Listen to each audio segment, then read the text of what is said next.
전도서 4장 9절에서 12절입니다. 전도서 4장 9절에서 12절. 우리 한 목소리로 읽도록 하시겠습니다. 두 사람이 한 사람보다 나음은 그들이 수고함으로 좋은 상을 얻을 것임이라. 혹시 그들이 넘어지면 하나가 그 동물을 붙들어 일으키려니와 홀로 있어 넘어지고 붙들어 일으킬 자가 없는 자에게는 화가 있으리라. 또 두 사람이 함께 누우면 따뜻하거니와 한 사람이면 어찌 따뜻하랴. 한 사람이면 패하겠거니와 두 사람이면 맞설 수 있나니 세 겹줄은 쉽게 끊어지지 아니하느니라. 아멘. 우리 코로나 사태가 시작이 되면서 우리 이전에 듣지 못했던 그런 용어들을 우리가 막 듣기 시작했습니다. 그 중에 하나가 이제 사회적 거리두기라고 하는 말이죠. 근데 이 말이 신조어는 아니었더라고요. 제가 어떤 자료를 이렇게 책을 읽다 보니까 사실 이미 1966년에 미국의 문화인류학자인 에드워드 홀이라고 하는 분이요, 자신의 저서 The Hidden Dimension이라고 하는 책에서요, 1966년에 쓰여진 책입니다. 사람과 사람 간의 거리를 네 가지로 구분한 그 내용이 그 책에 있었습니다. 첫 번째는요, 친밀한 거리입니다. Intimate distance인데요. 친밀한 거리는 실제적으로 거리가 이제 0에서 45cm 정도의 거리에 머무를 수 있는 사람, 누구겠어요? 가족이죠. 연인, 또 부부, 또 우리 자녀들과 이런 가족입니다. 아주 끈끈하고 신뢰할 수 있는 관계. 손만 뻗으면 닿을 수 있는, 또 어깨 동무도 할 수 있고, 또 허그도 할 수 있는, 신체 접촉이 자주 발생할 수 있는 거리, 친밀한 거리라고 합니다. 두 번째로 개인적 거리입니다. Personal distance인데요. 46cm에서 120cm까지의 거리입니다. 그 거리 공간에 들어올 수 있는 사람이 누구겠어요? 친구들. 친구들 같이 이렇게 옆에 앉아서 대화도 나눌 수 있고 친밀하게 지낼 수 있죠. 여전히 이런 친구나 가까운 지인은 손을 내밀면은 닿을 수 있는 거리, 또 정말 또 친구들로 반가우면은 허그도 하고 악수도 할 수 있는 거리라고 하는 것이죠. 이 개인적 거리도 신뢰를 바탕으로 해서 들어갈 수 있는 공간이에요. 아무나 불쑥 낯선 사람에게 우리가 옆에 딱 다가서기 어렵잖아요. 그러나 이 거리는 이러한 친구들이 다가설 수 있는 거리라고 하는 것입니다. 그리고 이제 세 번째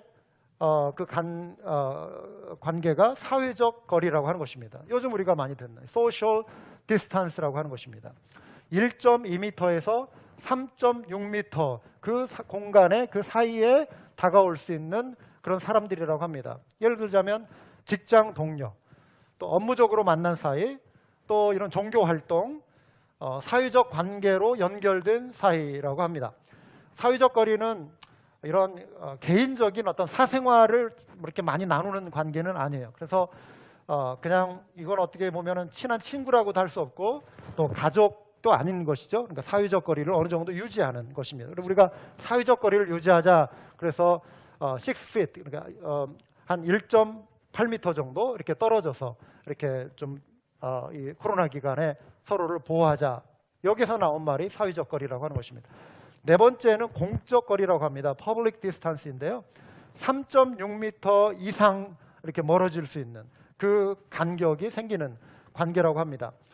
그래서 이제 공연장 같은 데서 강사가 있고 또 강의를 듣는 사람들이 이렇게 앉아 있습니다. 그림에서 보시는 것처럼 저 사람들은 물론 이제 옆으로도 나란히 앉았지만 여전히 낯선 사람들이에요. 그리고 앞에서 강연을 하는 사람, 듣는 청중들은 그냥 공적인 관계 속에서 그날 하루 딱 만나고 끝날 수 있는 그런 관계라고 하는 것이죠. 그래서 이제 언어학자들의 연구에 따르면 이 공적인 관계에서는 사용하는 언어도 달라진다고 하는 것입니다. 이 자리도 저도 어찌 보면은 공적인 관계 속에서 만날 수 있는 거리에, 이 자리에 뭐 처음 방문하신 분이 계시다거나 그러면 저하고 어떤 친밀한 거리가 형성이 된 분들이 아니기 때문에 낯선 타인일 수 있다고 하는 것이죠.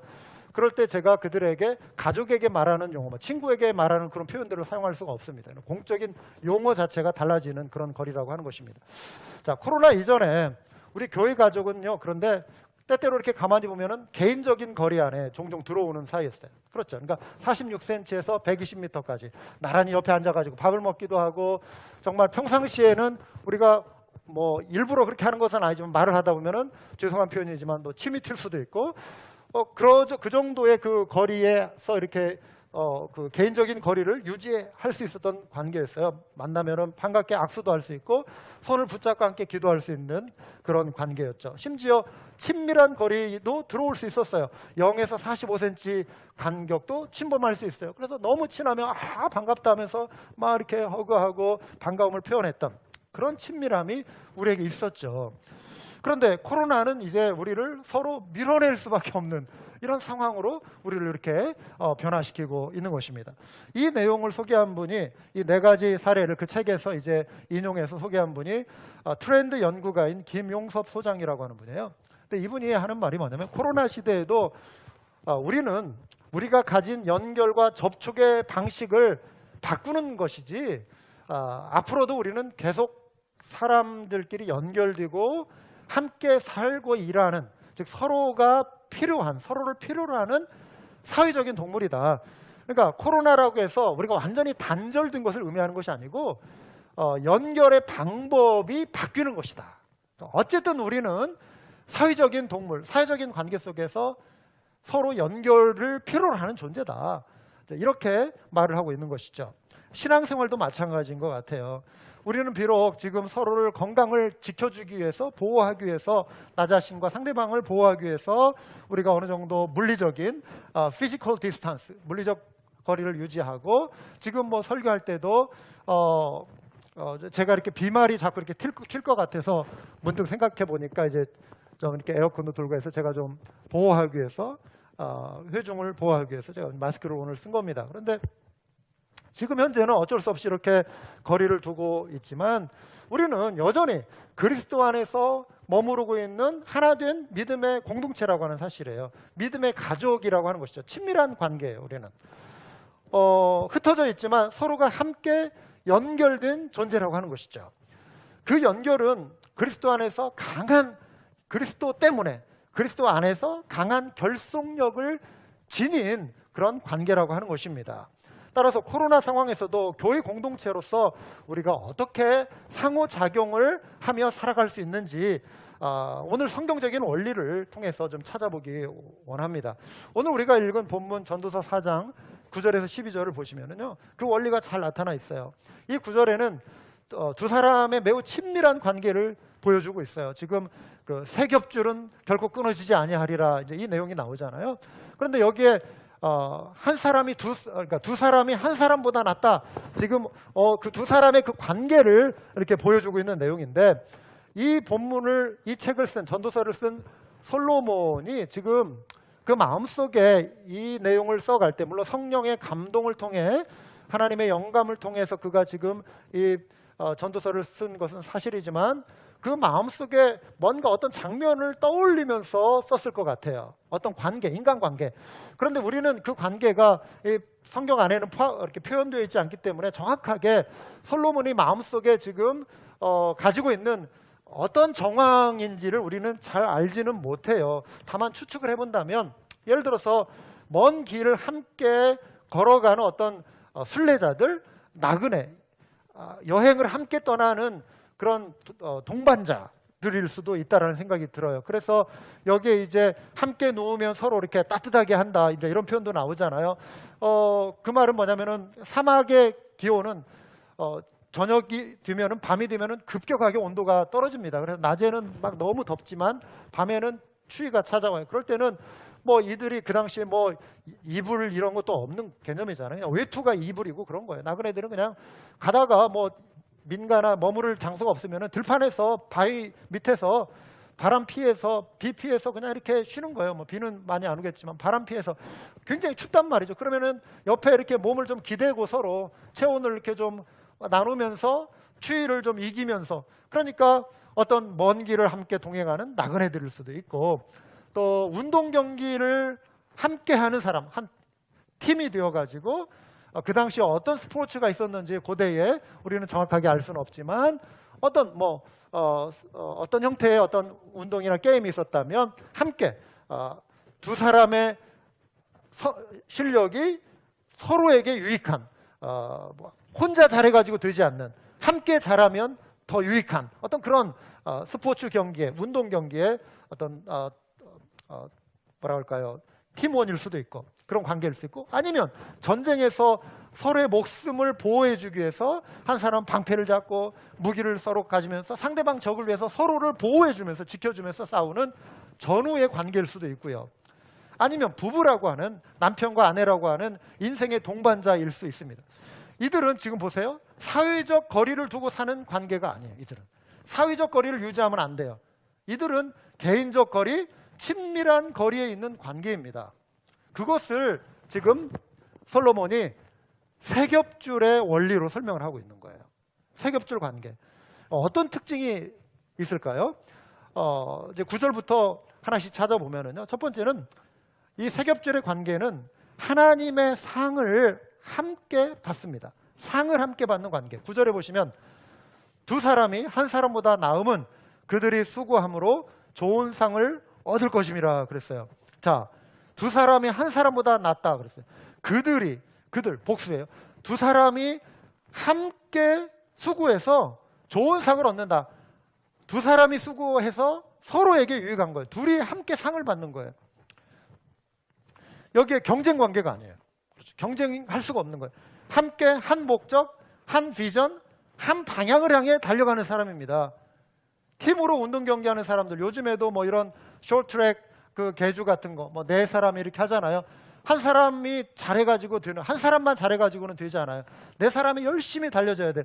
한 사람이 아무리 잘해도 또 상을 같이 받고, 또 한 사람이 좀 못하면은 그 사람 때문에 함께 마음 아파하고, 한 사람이 정말 잘하면 함께 막 기뻐하는 그런 관계. 완전한 그 팀이 되는 거예요.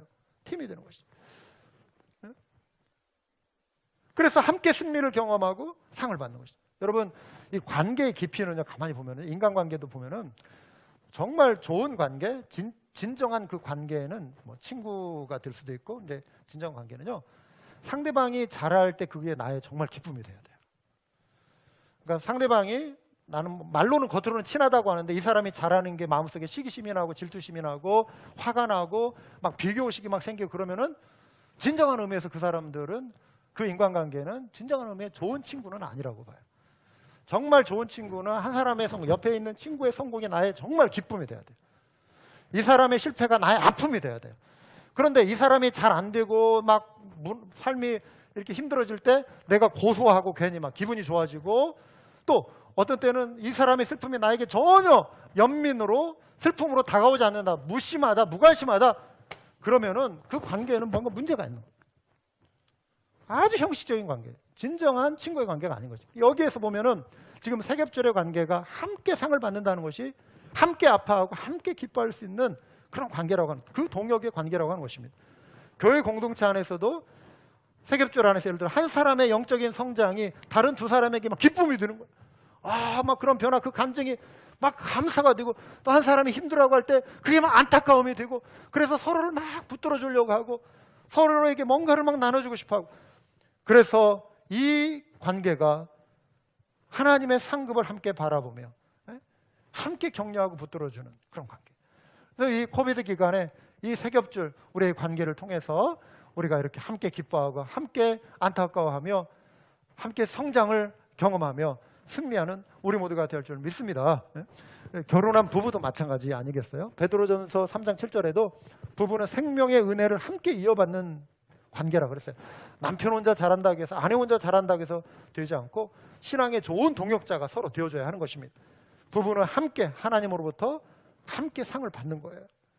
그래서 서로 늘 격려해 줄 필요가 있는 것입니다. 홀로 걷기보다는 함께 걸을 때 여러분 영적인 시너지가 발생합니다. 시너지. 1 플러스 1은 2가 아니라 1 플러스 1은 3이 되고 4가 되고 때로 10이 될 수 있는 게 시너지의 원리예요. 말 2마리가 끌 수 있는 힘이 9,000파운드래요.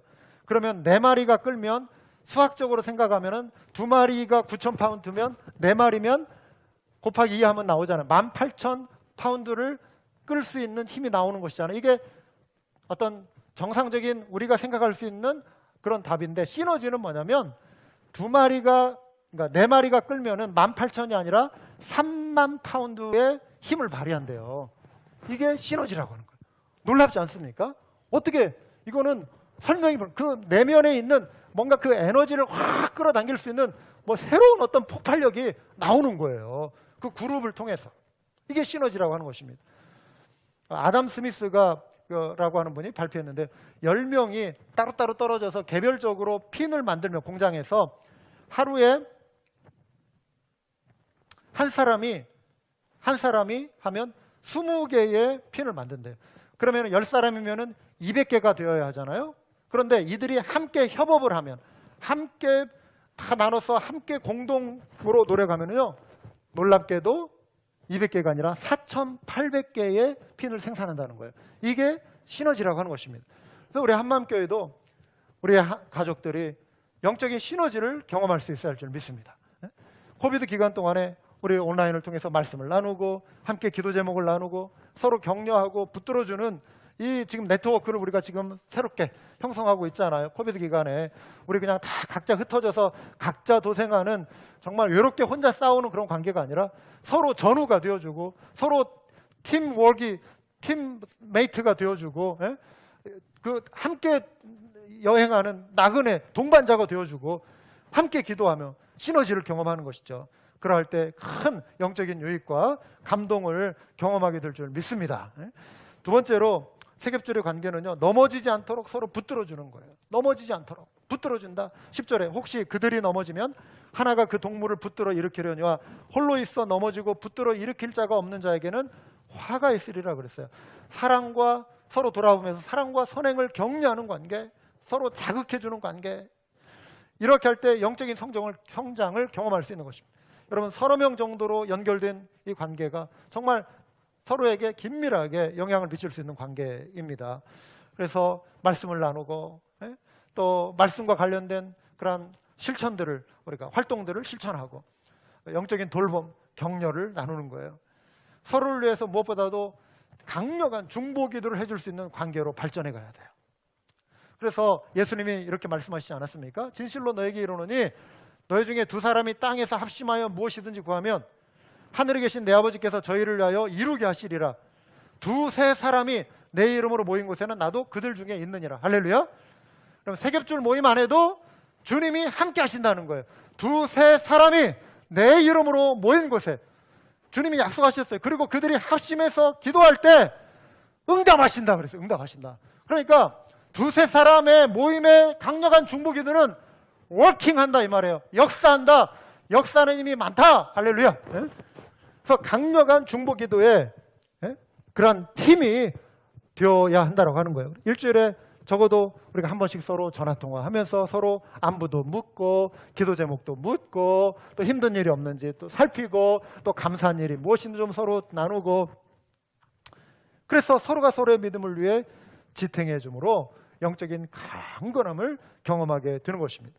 세겹줄의 관계는요, 세 번째로 서로의 마음을 따뜻하게 해줍니다. 따뜻하게 해줘요. 11절에 또 두 사람이 함께 놓으면 따뜻하거니와 한 사람이면 어찌 따뜻하랴. 문자적으로 이 말은 추위를 이겨낼 수 있는 몸의 체온을 나누는 것을 의미해요. 그런데 영적인 측면에서도 서로의 관계 속에서 우리의 마음이 따뜻해지는, 영적인 동반자가 되어줄 때 서로 격려하고 서로 중보기도 해주고 서로 나누고 할 때 마음이 따뜻해지는 거예요. 그런 의미로도 우리가 확대해서 좀 적용해 볼 수 있을 것입니다. 예수님이 말씀하셨습니다. 새 계명을 너희에게 주노니 서로 사랑하라. 내가 너희를 사랑한 것 같이 너희도 서로 사랑하라. 너희가 서로 사랑하면 이로써 모든 사람이 너희가 내 제자인 줄 알리라 그랬어요.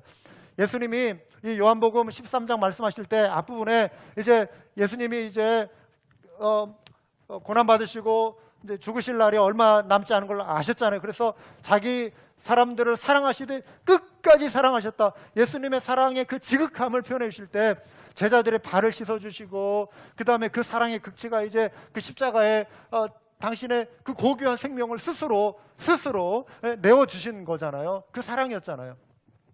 근데 예수님이 내가 너희를 사랑한다 단지 이렇게 말씀하지 않으셨어요. 제자들의 발을 씻어, 그 냄새나는 발, 정말 종들 중에도 그 급이 있어요. 급이 종들 중에도 그 제일 밑바닥에 있는, 뭐 아무나 그런 거 하고 싶겠어요? 누가 막 그 냄새 막 이 땀에 절고 막 먼지에 절고 얼마나 냄새가 많겠어요. 요즘처럼 뭐 이런 뭐 좋은 슈즈 신고 다니는 것도 아니고 그냥 그 먼지 그냥 그때 그냥 그 지저분한 다리 그거 그냥 발로 누가 많이 뭐 비누가 있습니까? 비누 없어요. 그 당시 비누 없어요. 예? 딱 씻고 나서 그냥 뭐 깨끗하게 그런 거 없어요. 손에 그냥 그 냄새 그대로 묻어요. 나요. 그 일을 하는 게 종이에요, 종. 예수님이 그런데 그 일을 해주신 거예요. 자, 내가 너를 사랑한다. 말로만 하지 않으시고 그 예수님의 손에 그 온기가, 그 따뜻한 손의 온기가 제자들의 그 발을 이렇게 부드럽게 만지시면서 그 발을 닦아주실 때 제자들의 온몸에 전율로 예수님이 나를 이렇게 사랑해 주셨구나. 그게 확 느껴지는 거 아니겠어요? 가슴에 확. 예수님이 십자가에 못 박히셨을 때 왜 저분이, 아무 죄 없으신 저분이 저렇게 고난당하시고 왜 저렇게 십자가에 비참한 죽음을 당하셔야 하는가?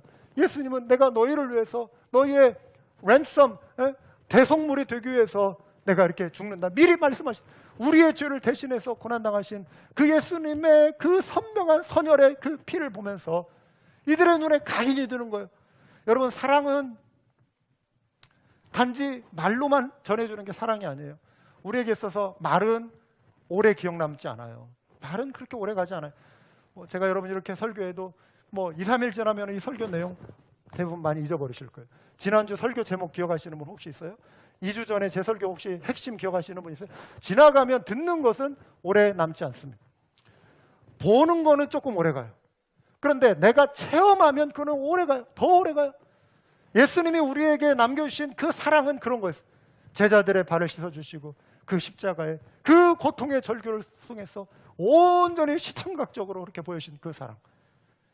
우리가 이 세상에서요, 서로 사랑하라 제자들에게 그리하면 너희가 세상이 너희가 내 제자인 줄 알리라 하신 그 사랑은 뭐냐면 그냥 말로만 속삭이는, 말로만 들려주는 사랑이 아니라고 하는 것입니다. 보여주는 사랑이 되는 거예요.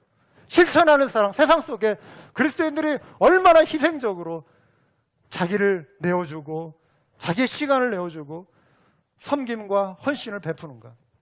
여러분, 사랑은 관심이에요. 사랑은 실천이에요. 여러분들이 배고픈 이들에게 음식을 나눠주고 또 물질이 필요한 이들에게 도움을 주고 시간을 내어서 외로운 자들과 함께 시간을 보내주고 나눔이에요. 돌봄이에요. 사랑이란 그런 것입니다.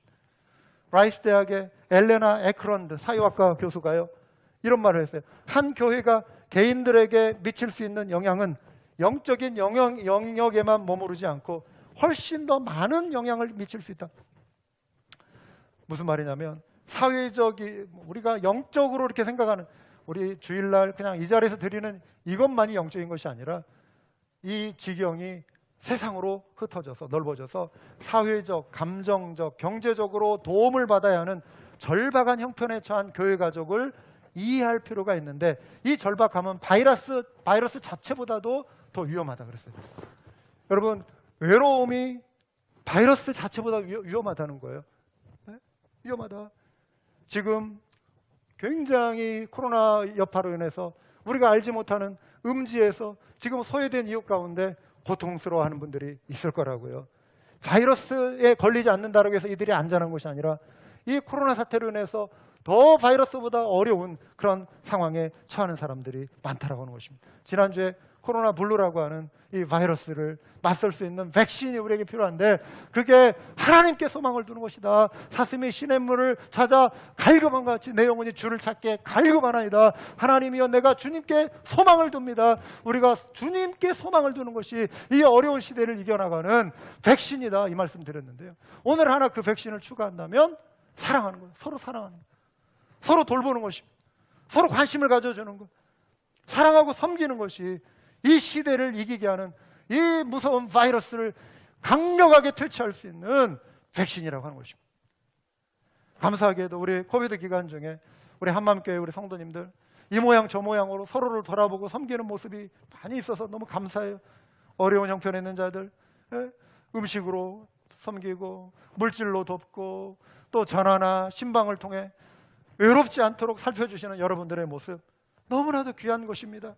여러분, 코비드 이전에도 외로움은 큰 사회적인 문제였어요. 코비드가 터지고 나서 외로움이 문제가 부각된 게 아니라 미국 안에 서구 사회에 전 세계적으로 사람들이 이미 이 물질 문명은 팽배하고 삶의 형편은 나아졌지만 정신적으로는 많이 피폐해져 있고 하나님을 떠난 이들이 세상에서 뭔가 위로를 얻으려고 했지만 세상이 이들의 외로움을 만족시켜주지 못한 거예요. 채워주지 못한 거예요. 그래서 어떤 사람들은 극단적으로 약물 복용, 그냥 그 순간 고통을 잊게 하고 약간 그 환각적인 막 상태로까지 가게 해주니까 그런데 약물 과다 복용. 그래가지고요, 코비드 이전에도 뭐 웨스트 버지니아가 아마 제일 심각했어요. 사람들 약물 과다 복용으로 사망하는 사람들이 굉장히 많았어요. 미국 안에서도. 이 외로움의 문제, 그 기저에는, 그 근본적인 문제에는 외로움의 문제.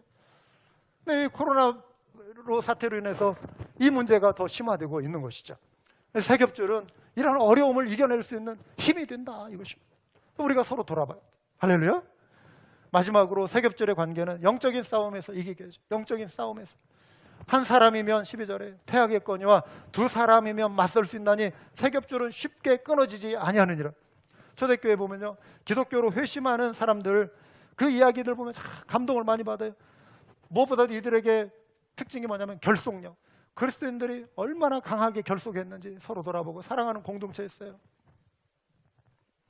어려운 시기일수록 이 결속력, 인터랙션 중요합니다. 가족이나 친척이나 이웃이나 그리고 믿음의 가족이 서로 연대해서 함께 어깨동무하며 연대해야 돼. 연대. 우리는 함께 싸워간다. 함께 고난을 이긴다. 함께 인내한다. 우리가 이 거룩한 대오를 형성해서 함께 맞서야 돼요.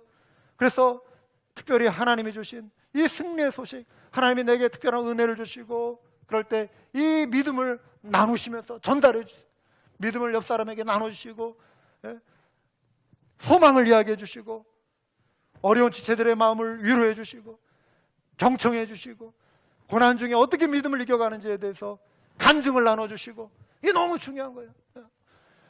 목사니까 목사는 목사가 그런 말 하겠지. 여러분 때로 목사의 설교도 중요하지만 목사님이니까 그런 말 하고 뭐 믿음에 대해서 그렇게 그런데 여러분들이 같은 비슷한 환경 속에서 평신도로 함께 살아가는데 비슷한 환경이지만 어떤 사람은 담대하게 정말 감사하게 살아가는 사람이 있고 어떤 사람은 그렇지 못하는 형편은 똑같고 비슷한데 그럼 이 사람은 무엇이 나와 다른가? 여러분들이 나누는 그 믿음 속에 동료 형제자매가 신앙으로 도전을 받는 거예요. 할렐루야. 그러니까 여러분들이 나눠주는 그 간증이 때로 목사의 설교보다도 때로 더 효과가 있을 때가 있어요. 그러니까 여러분들이 담대하게 입을 열어 여러분들과 만나신 그 하나님을 이 세겹줄 관계 속에서 나누시고 하시기 바랍니다. 우리는 우리 믿음의 가족들을 돌아볼 뿐더러 또한 이웃을 살펴야 돼요. 우리 믿음의 가족이 아닌 울타리 밖에 있는 이들을 향하여 우리의 문을 열어놔야 돼요. 이걸 열린 네트워크라고 따라서 해볼까요? 열린 네트워크. 오픈 네트워크에 열린 네트워크. 그래서 이 폐쇄적인 집단은요, 종교운동도 그래요. 폐쇄적인 집단은 얼마 못 갔대요. 사회학자들이 연구해 놓은 결과 보면 폐쇄적인 집단은 생명력이 길지 못하대요. 우리는 열린 집단, 오픈 네트워크가 되어야 돼요. 그래서 죄인들이 언제든 주님 품 앞에 나와 말씀의 은혜를 받고 회개하고 돌이켜 변화될 수 있는, 그래서 항상 우리는 이웃을 초대할 준비를 해놓고 있어야 돼요. 이 세겹줄 초대할 준비를 항상 해놓으시고, 그래서 세겹줄 안에서도 코비드 끝날 때까지 그냥 우리끼리만 그냥 끝까지 가자 이러지 마시고, 우리 혹시 우리가 살펴야 할 사람이 누군가, 혹시 당신 주변에 어려움 겪는 사람 누구 있습니까? 우리 같이 좀 기도할 사람 있습니까? 서로 해서, 그래서 4명이 되고 5명이 되고, 그러면 또 이렇게 쪼개서 또 하나의 그룹들이 거기서도 나오고, 그러면서 이 지역 사회가 그렇게 강한 연대의식으로 기독교적인 거룩한 공동체로 변화되어 가는 것이죠. 특별히 여러분 고난의 시기에 누가 굶주리는지는 않는지, 누가 목마르지는 않는지, 누가 헐벗고 사는지는 하진 않은지, 누가 나그네처럼 외롭게 병들고 외롭게 또 갇혀있지는 않는지, 이걸 돌아보는 것이 우리의 사명이에요. 초대교회 성도들은 마태복음 25장 35절에 40절의 말씀을 단순히 순종했어요. 단순히. 여러분 이 말씀이 뭐죠? 내가 줄일 때 너희가 먹을 것을 주었고, 목마를 때 마시게 하였고, 나그네 되었을 때 영접하였고, 헐벗었을 때 옷을 입혔고, 병들었을 때 돌아보았고, 옥에 갇혔을 때 와서 보았느니라. 여러분 이거 말씀 분석하려고 하지 마세요. 이 말씀에 뭐 역사적인 배경 살펴보려고 하지 마세요. 단순하게 분명하게 나와 있지 않습니까? 여러분 이 말씀 가지고 뭐 10분, 30분, 뭐 1시간 뭐 들여다볼 고민할 필요가 없어요. 보면 그냥 병든 자가 누군가 찾아가서 돌봐주고, 헐벗은 자 보이면 옷 벗어주고, 몸 마른 자 있으면 물병 하나 갖다 주면 되는 거예요. 단순한 순종. 단순한 순종. 할렐루야. 단순한 순종. 이게 이 시대에 우리에게 필요해요. 그리스도인들에게. 우리가 말씀을 너무나도 많이 알아요. 그런데 우리를 갈수록 순종이 줄어들고, 순종이. 단순한 순종. 이게 이 시대에 이 세상을 변화시키는 강력한 힘이 될 줄 믿습니다. 기독교는 다시 한번 이 단순한 순종으로 그 자세로 돌아와야 돼요. 하나님이 하라신 거 하고 하지 말라는 거 하지 않고 순종하는 거예요. 순종하는 거예요. 단순한 순종. 이게 이 시대를 변화시키는 힘이라고. 우리가 말씀을 몰라서 이 시대를 변화시키지 못하는 게 아니에요. 아는데 아는 만큼 순종이 안 되니까. 그래서 병든 자 있으면 가서 위로해 주시고, 외로운 자 찾아봐 주시고, 헐벗은 자 옷 입혀 주시고. 코로나 기간 중에 우리 세 겹줄로 다 단단히 묶여서 우리 모두 승리하는 우리 모든 믿음의 가족 다 되시길 주님의 이름으로 축원합니다.